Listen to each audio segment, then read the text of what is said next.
भोपाल का, जहां BJP office में बैठकों का दौर जारी है। बता दें 7 मोर्चों के साथ बैठक खत्म हो चुकी है।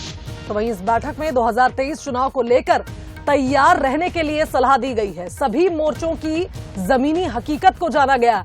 बता दें कि बैठकों में पार्टी के राष्ट्रीय सह संगठन महामंत्री भी मौजूद थे। क्षेत्रीय संगठन महामंत्री अजय जामवाल, मुरलीधर राव भी मौजूद थे। अलग अलग मोर्चों से जमीनी फीडबैक लिया गया। बता दें कि लगातार बैठकों का दौर बीजेपी दफ्तर में जारी है और मुख्य फोकस यही है कि आगामी चुनाव के लिए जो टारगेट दिए जा रहे हैं उस पर कैसे काम करना है और पुराने टारगेट्स को कितना पूरा किया गया। चलिए, इस खबर पर हमारे साथ executive editor Manoj Saini live जुड़ गए, उनका रुख कर लेते हैं। मनोज जी, लगातार चुनाव की तैयारियों में बीजेपी जुटी हुई है, बैठकों का दौर भी लगातार जारी है और इससे पहले भी देखा गया था कि जब मोर्चा प्रकोष्ठों को जिम्मेदारी सौंपी गई थी, उन्हें टारगेट दिए गए थे, तो यही कहा गया था कि काम करते रहना है, थकना नहीं है। आज भी शायद यही टिप्स दिए गए होंगे। देखिए शुभांगी, अब वक्त बहुत कम है 2023 के चुनाव में और एक एक मोर्चा की जिम्मेदारी हो जाती है कि वो अपने क्षेत्र में क्या कर रहा।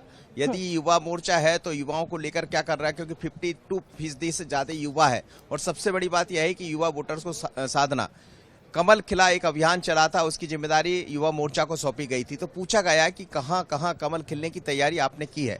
इसी तरह यदि हम बात करते हैं, अल्पसंख्यक मोर्चा है, ST/SC मोर्चा है या पिछड़ा वर्ग मोर्चा है, पिछड़ा वर्ग की क्या स्थितियां हैं, तो सभी से जमीनी फीडबैक लिया गया। जब 7 मोर्चों के साथ श्री प्रकाश जी ने बैठक की है, मुरलीधर राव, अजय जामवाल, सभी ने जाना।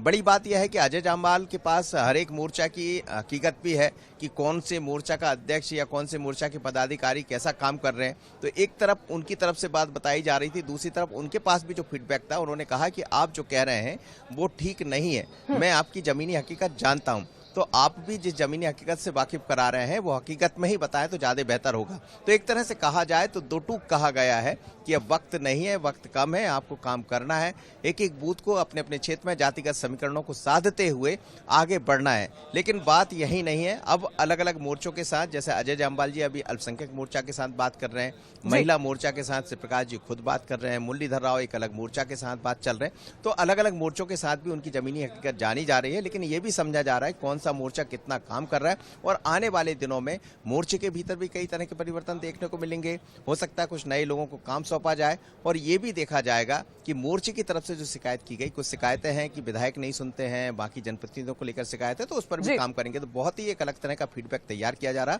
चाहे वो विधायकों का हो या मोर्चा का, और उसके बाद पार्टी 2023 की तरफ बढ़ने की तैयारी में। बिल्कुल मनोज जी, बहुत धन्यवाद आपका तमाम विश्लेषण के लिए। तो देखिए, लगातार 7 प्रकोष्ठों की संयुक्त बैठक जारी थी जो खत्म हो चुकी है और अब एक एक कर सभी मोर्चों से फीडबैक लिया जा रहा है।